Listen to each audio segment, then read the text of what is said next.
l'intellect, le sens de raisonnement, autrement dit le mental de ces jeunes filles.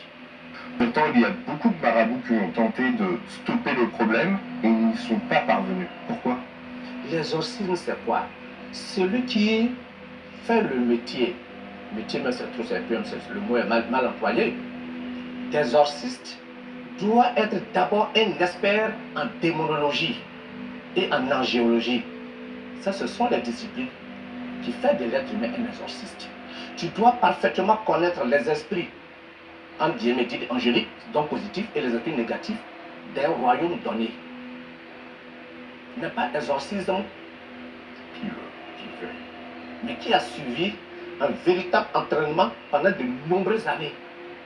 Il doit être expert, je le répète, en angéologie et en démonologie. Je préfère employer ces deux notions pour que nos chers amis qui nous suivent puissent comprendre de façon intellectuelle ce que je veux dire. Alors, comment se déroule un exorcisme? Très bien. Quand Jean Calouf, en tant que mage, qu'est-ce qu'un mage? C'est quelqu'un qui a réveillé sa spiritualité et qui a appris à contrôler les esprits, à maîtriser les esprits. Par conséquent, lui-même en tant que mage, il n'a pas de totem. Il n'a pas d'interdit. Il n'adore aucun esprit, aucun génie. Or, quelqu'un peut se faire passer pour un spiritualiste. Or, lui-même, il est un adorateur de ces esprits-là. Il leur offre, il leur donne des sacrifices. Le mage ne le fera jamais, sinon il est banni de l'école sacrée. Donc vous faites quoi exactement? Je me concentre sur la personne, par mes sens psychiques, il est un des maîtres de tous les véritables initiés qui nous écoutent. Je sais immédiatement quelle entité est à la base de la manipulation mentale et psychique de cet individu qui est là. Donc je m'adresse directement à mon client, c'est-à-dire la force spirituelle. Donc vous lui parlez? Évidemment. Je lui ordonne tout simplement de dégager des lieux. Ah oui? Tout simplement. On lui ordonne de dégager des lieux. C'est vrai, il va te parler aussi, te dire que oui, il y a tel nombre d'années, les parents de cette famille m'ont demandé ce service et en retour, je dois posséder leur enfant. Il vous raconte pourquoi il a possession de cet enfant. Et quand il t'explique cela, c'est qu'il te respecte déjà à titre premier. S'il ne te respecte pas, il y a eu beaucoup d'amateurs qui se sont joués à ce jeu, l'entité lui-même peut te donner une raque. C'est toi le praticien. C'est-à-dire? Il peut te gifler. Ah oui? Ben oui. Mais donc c'est la personne possédée qui... Évidemment.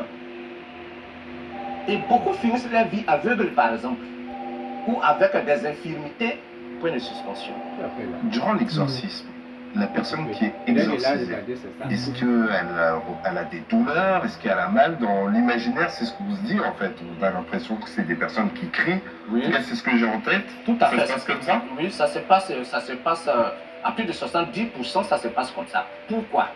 Parce que l'entité qui est restée magnétiquement, qui a possédé une jeune fille pendant longtemps, son énergie demeure encore dans l'âme, dans le corps psychique et mental de la jeune fille. C'est ce que j'appelle personnellement l'infestation. Donc il faut la désinfecter. C'est comme on vous tire les poils de la barbe, on vous tire les cheveux de la tête.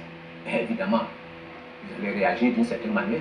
Donc c'est vraiment des douleurs que les... C'est des douleurs. Qui vont ressentir toute leur vie derrière ou pas? Non. Une fois que la séance est finie, il n'y a plus de douleur. Une fois que la séance est finie, c'est comme si vous enlevez la barbe sans un instrument approprié, on vous la... Mais une fois que c'est quitté, bon voilà, vous êtes tranquille maintenant. Et pardonnez-moi la question, mais ces génies, est-ce qu'on peut les voir ou est-ce qu'ils se matérialisent, je sais pas... De la même manière que pour voir les microbes dans la pomme, il faut un appareil approprié, n'est-ce pas? Mais vous les voyez? Justement, je vais en venir. Notre appareil approprié,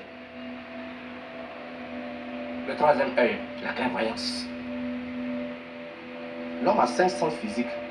Mais l'homme n'est pas que seulement physique. Quand vous dormez, vous rêvez. Lorsque vous êtes en rêve, vous pensez. Quand vous voyez un chien, vous reconnaissez un chien. Quand vous voyez un mouton, vous reconnaissez le mouton. N'est-ce pas? Bien. Et quand un chien vous poursuit, vous fuyez, alors que votre corps est gentiment déposé. Donc, au-delà des 5 sens, il y a encore d'autres sens que l'être humain possède. Donc il faut être initié. Exact. C'est développer ces sens-là. Mais donc si vous les voyez, c'est qu'ils sont parmi nous. Là, c'est pénétré. Il n'y a pas d'espace vide. Nous sommes assis là. C'est vrai que nous sommes dans un espace splendide. Sinon, si nous étions pendant les livres, il y aurait des fourmis qui passeraient sur nos pieds. Est-ce que vous en êtes conscient? Vous occupez le même espace. Non, mais rassurez-moi là. Je lui pose la question. Là, on est... Les institutions, les hommes se mêlent et s'entremêlent sans cesse. C'est une question de subtilité. Donc on les croise, mais tant qu'on n'est pas initié... Tu ne peux pas les voir. Et là, il y a quoi comme type d'esprit sur le plateau? De bons esprits.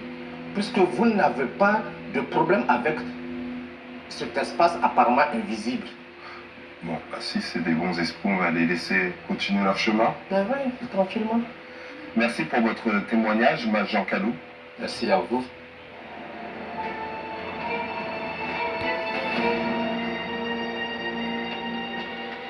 Le phénomène des génie tchatcheurs a pris des proportions énormes au Niger.